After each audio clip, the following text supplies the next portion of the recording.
On the 3rd of August 2026, in Washington, DC, a 21-year-old from the Philippines kissed a trophy that nobody from her country had ever touched.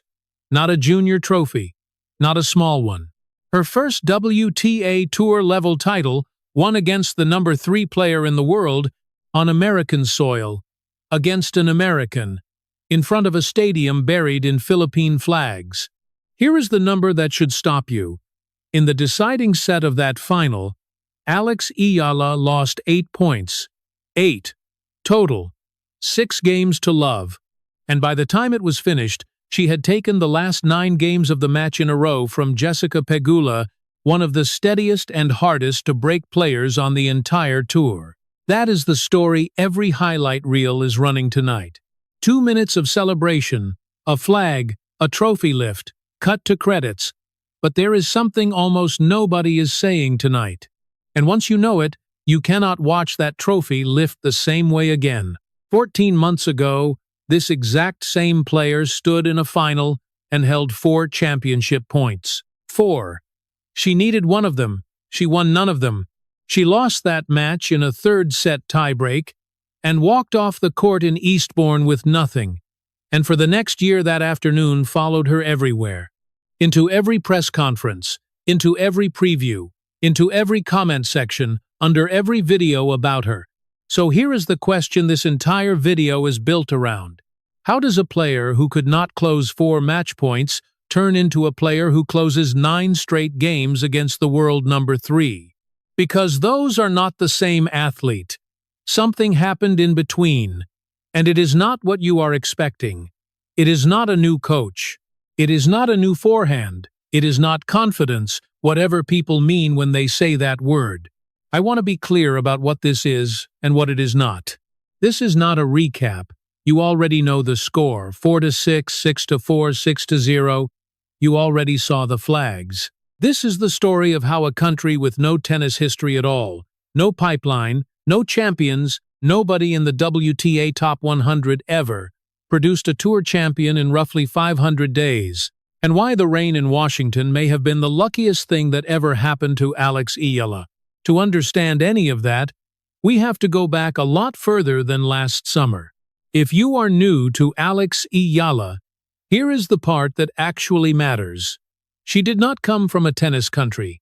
Before her, the Philippines, a nation of more than 110 million people, had never put a single woman inside the WTA Top 100. Not one. In the entire history of the rankings. There was no pipeline, no academy system feeding juniors onto the tour, no former champion to call for advice. If you were a Filipino kid who was good at tennis, there was no next step, because nobody had ever built one. So her family did something drastic. At 13 years old, she got on a plane to Mallorca, Spain, and moved into the Rafael Nadal Academy. 8,000 miles from Manila. A different language, a different continent, a different climate, and a schedule built for professionals. Think about what that actually means for a second. 13.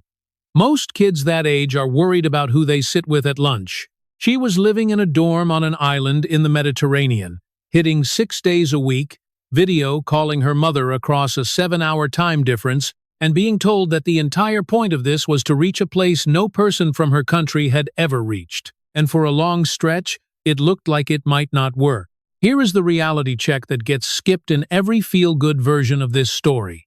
In the summer of 2024, just 2 years ago, Alex Eala was ranked number 143 inches the world. She was playing ITF events, the minor leagues of tennis, in places like Vitoria-Gasteiz in northern Spain. Small crowds, small prize money, long bus rides. She won that one, a W100, and it was genuinely a big deal for her at the time. And almost nobody outside the Philippines noticed. At the majors, she was trying to get through qualifying. She had never won a main draw match at a Grand Slam. 2 years. That is the distance between that life and the trophy in Washington.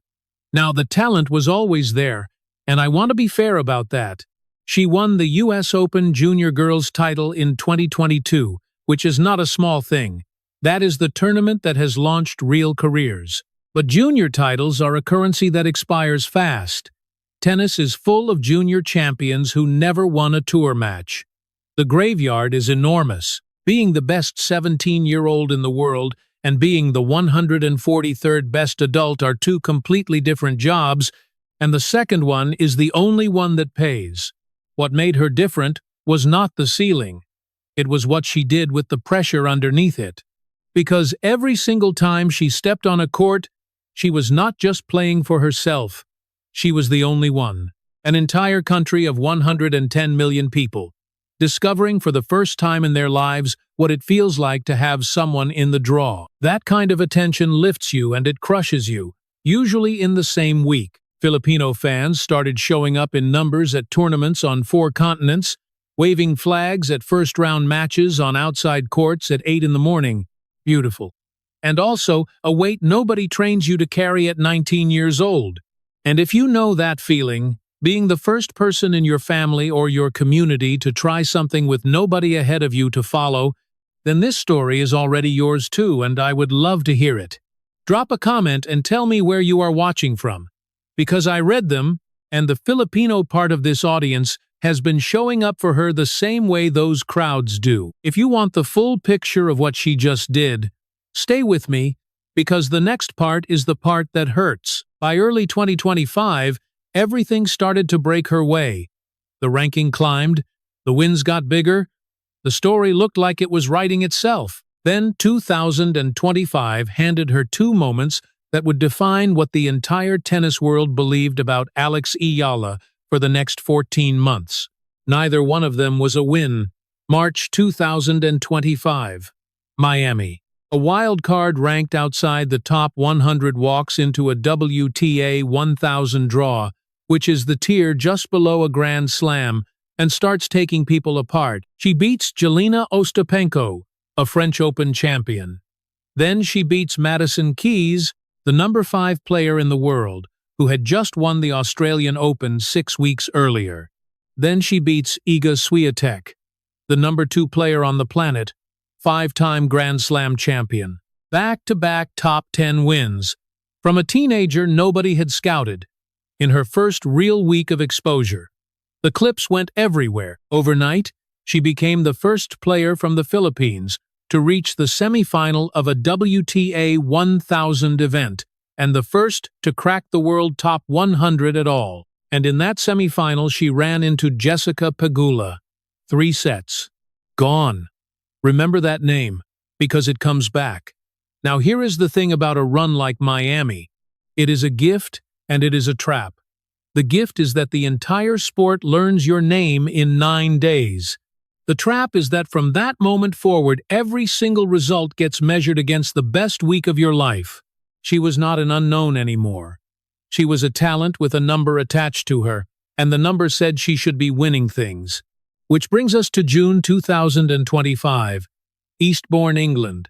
Grass court week before Wimbledon. She makes the final. Her first WTA final ever. 20 years old. Across the net is Maya Joint, an Australian, also 19, also new. 2 kids playing for a trophy, and Eala gets to championship point. Picture this properly, because you cannot rush past it. 3rd set. She is 1 point from being a champion. The ball boy hands her the towel. She turns, she bounces the ball, the crowd goes quiet, and everything she left home for at 13 years old is sitting right there, 4 feet from her racket. She misses it. 2nd championship point, same silence, same weight. She misses that one too. 3rd, 4th, have you ever been that close to the one thing you wanted most? Not close in a vague way. 4 points close, where you can already feel your hand on it. She lost that match in a 3rd set tiebreak. 4 championship points, 0 taken, and she walked off the grass at Eastbourne with a runner-up plate and a very long summer ahead of her. And that is when the label started forming. Not a cruel one, nobody hated her.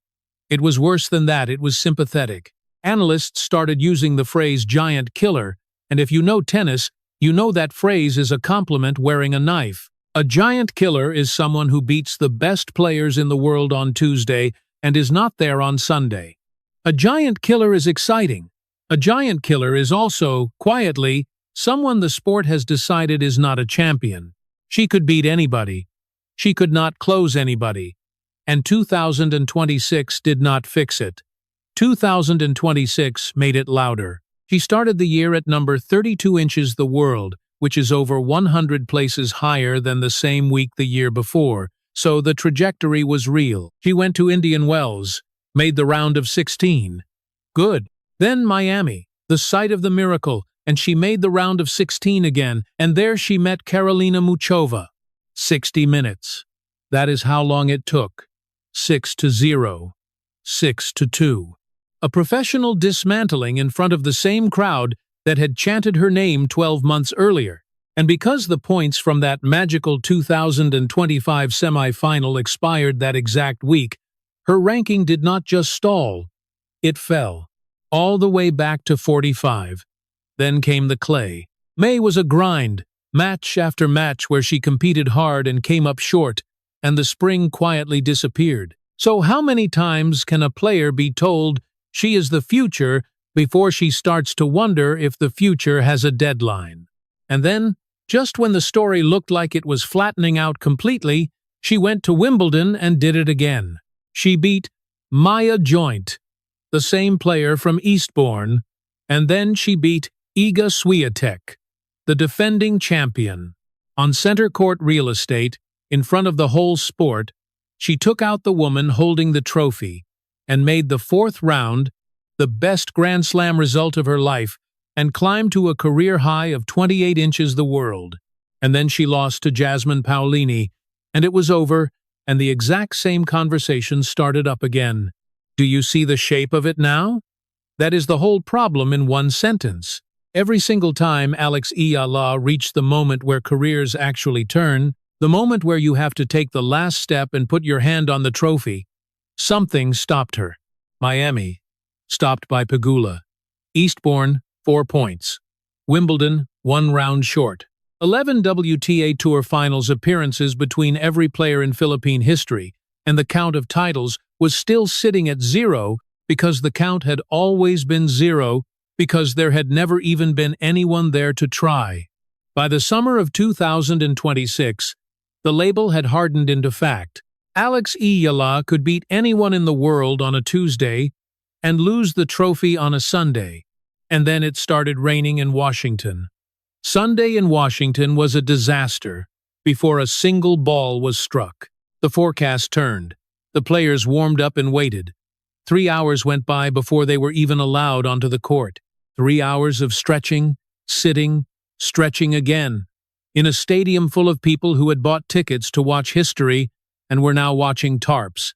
They finally start. Pegula takes the first set 6-4, and that is not a surprise. She is the number 3 player in the world, and she is the number 1 seed, and she is playing at home.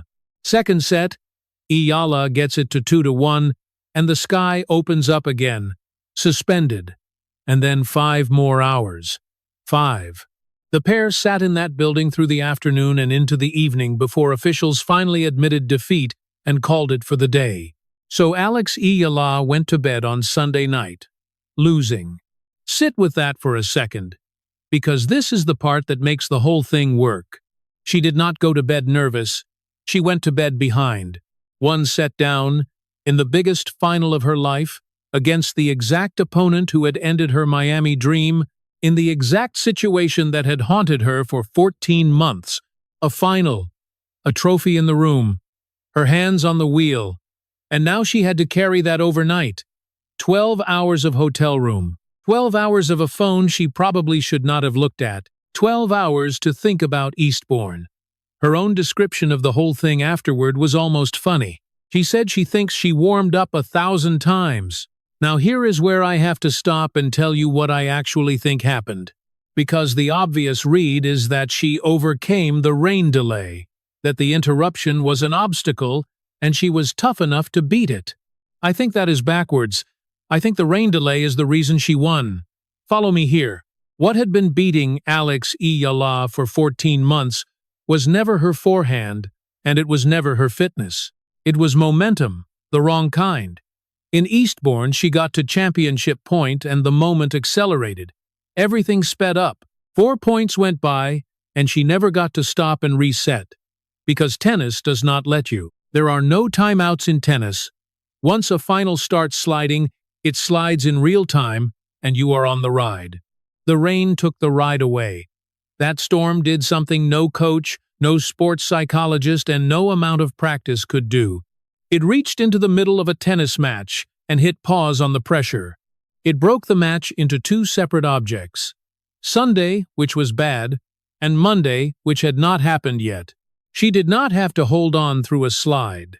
She got to walk away from the court and come back as a different player in a different match. Think about the last time you had a terrible morning, and then a long drive or a night of sleep put a wall between you and it, and by the afternoon, it did not have the same grip on you. That is what happened here. Except the terrible morning was a WTA final and the wall was 8 hours of rain. And on Monday, the player who came back out was not carrying Eastbourne anymore.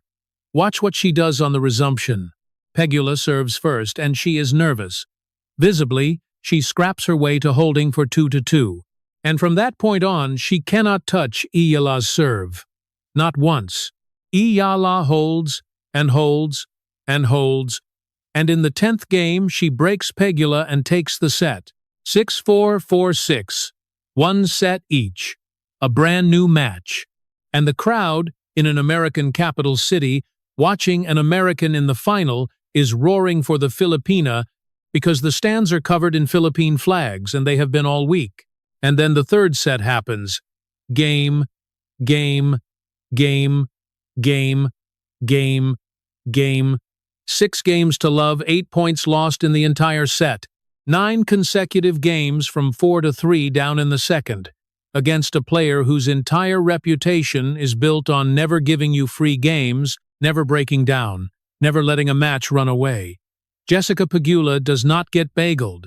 Jessica Pegula bagels other people. 1 hour and 45 minutes of tennis, stretched across nearly 24 hours of waiting, and the last 40 minutes of it were the most complete tennis Alex Eala has ever played. So I want to ask you something, and I actually want an answer in the comments, because I have gone back and forth on this all night. Do you think she wins that final if it never rains? If it is played straight through on Sunday, 1 set down, no pause, no reset, no morning to become somebody else? I lean no. Tell me if you think I am wrong, because a lot of people are going to disagree with that take, and I want to see the argument. Now, if the rain theory sounds like too convenient a story, I understand. It is a nice narrative, and nice narratives are usually lies. Except this one leaves evidence, because of who else was standing in her way that week. Look at the names she went through in 6 days. Round 1, Zheng Qinwen, the reigning Olympic gold medalist. Eala had to come from behind to beat her. Round of 16, Leylah Fernandez, the defending champion of the tournament, a U.S. Open finalist, playing on the courts where she had just lifted the trophy 12 months earlier. In the second set, Eala went down 5-1. 5 games to 1 game from being sent home. She won that match. Quarterfinal, Elina Svitolina. Second seed, top 10 in the world, a player with 16 career titles and semifinals at every major. Eala did not squeak past her. She swept her. Semifinal, Naomi Osaka. 4 Grand Slam titles. Former world number 1. The biggest name in women's tennis for most of the last decade. Straight sets. Final, Jessica Pegula. World number 3. Top seed. The 2019 champion of this exact tournament. That is not a bracket. That is a gauntlet. 4 seeds and an Olympic champion in 1 week, in her first ever WTA 500 final. Now here is the first piece of evidence, and it is the one that makes me confident this is not a fluke. Look at how she won those matches. Behind against Zheng, down 5-1 against the defending champion. A set down in the final. 3 separate comebacks in a single week from the player the entire sport had labeled as someone who could not finish. That is not a giant killer having a hot week. A giant killer wins the matches where she is ahead, and loses the ones where the pressure lands on her. This was the exact opposite. Every single time the pressure landed on her in Washington, she got better. Second piece of evidence, and this one is a number almost nobody is quoting. With the wins over Svitolina and Pegula, Alex Eala's winning streak against top 10 opponents is now 5 matches. Her career record against the top 10 is 9 wins and 4 losses, and 7 of those 9 wins came in 2026 alone. Read the list of who she beat this year. Iga Swiatek, Elena Rybakina, Coco Gauff, Jasmine Paolini, Alina Svitolina twice, Jessica Pegula, 7 top 10 wins in one season, and here is the part that should genuinely stop you. That puts her level with Elena Rybakina and level with Alina Svitolina for top 10 wins this season. A player who started the week ranked 28th in the world has taken as many top 10 scalps in 2026 as a Wimbledon champion has. Nobody is saying that number out loud. It is sitting right there in the results, and the coverage has not caught up to it yet, because the coverage is still writing about her as a story instead of as a contender. Third piece of evidence. The ranking, which is the least romantic and most honest number in tennis. Washington was worth 500 points, the largest single tournament haul of her career. It took her total from 1,666 points to 2,106.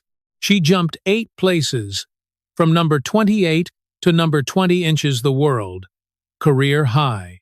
Top 20 for the first time in the history of Philippine tennis, and she is 21 years old. For context on the speed of that, in March of 2025 she was outside the top 100 and playing on a wild card. She has gone from unranked in the elite to the top 20 in roughly 17 months. And now go back to the question I asked you at the start of this video. How does a player who could not close 4 championship points turn into a player who closes 9 straight games against the world number 3? Here is the answer, and it is not the one the highlight reels are selling. She did not become a closer in Washington. She was always capable of this. Miami 2025 proved she could beat elite players. Wimbledon 2026 proved she could beat a defending champion at a major. The talent was never the missing piece. What was missing was a way to interrupt the moment.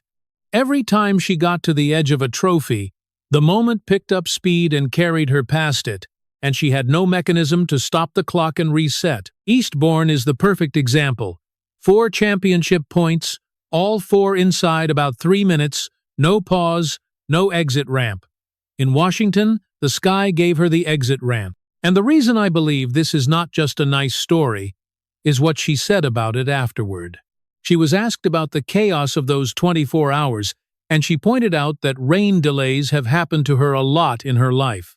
Growing up in the Philippines, training and competing through a climate where the weather stops everything constantly, she has been resetting after interruptions since she was a child. The thing that rattled Pegula, one of the most composed players in the sport, was something Alex Eala had been unknowingly training for since she was 7 years old.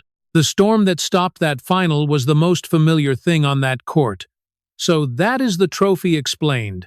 That is the 9 games explained. That is 14 months of a label, dismantled in 40 minutes of tennis on a Monday afternoon in August. But the trophy is not the biggest thing that happened in Washington. Not even close. Because of who was in those stands. Go back and look at the crowd shots from that final. An American tournament in the American capital. An American in the final, the top seed, the number 3 player in the world playing on home soil. And the stadium is covered in Philippine flags. On Sunday, through 8 hours of rain, and again, on Monday, when they came back to finish it, because they were not going anywhere. Pegula said it out loud afterward. She said, "It is not fun to play against," and then she said, "It is amazing." She meant both things. That is what actually changed in Washington, not a ranking. A country stopped being a spectator. For the entire history of the WTA Tour, the Philippines had 0 champions. Not a drought, not a decline. Zero. There was nothing to be proud of and nothing to compare yourself to, because nobody had ever been there. As of the 3rd of August 2026, there is a name. And every single Filipino kid holding a racket now grows up in a world where the answer to, "Can someone from here actually do this?" is just yes. Factually, here is the trophy. That is a different childhood than the one Alex Eala had. She had to leave at 13 and go to Spain and figure it out with no map. The next one gets a map. And there is one more detail in this that I cannot stop thinking about. Washington, this exact tournament, is where Jessica Pegula won her own breakthrough title back in 2019. Same courts, same trophy, 7 years apart. The player who ended Eala's dream in Miami handed her the same gift this tournament once handed her, in the same building. Tennis does not usually rhyme that cleanly. So where does this go? She is already in Toronto this week, seeded 25th, with a first-round bye, playing a WTA 1,004 days after the biggest weekend of her life. And the US Open is 3 weeks away. The tournament where, 1 year ago, she won her first Grand Slam main draw match ever, and where she will now walk in as a seeded top 20 player with 7 top 10 wins on her record this season. 21 years old, number 20 inches the world. Level with a Wimbledon champion for top 10 wins in 2026. The question is not whether Alex Eala can win a title anymore. That question is closed, permanently, and she closed it herself with 9 straight games. The question now is how big the next one gets, and whether the player who needed a rainstorm to interrupt the moment still needs one, or whether she learned something in that hotel room on Sunday night that she gets to keep.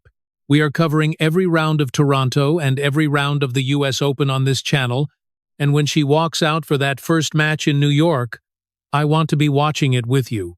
Subscribe so you are here when we find out the answer, because I think we find it out very soon. She spent 14 months being the story. Starting Monday, she is the problem.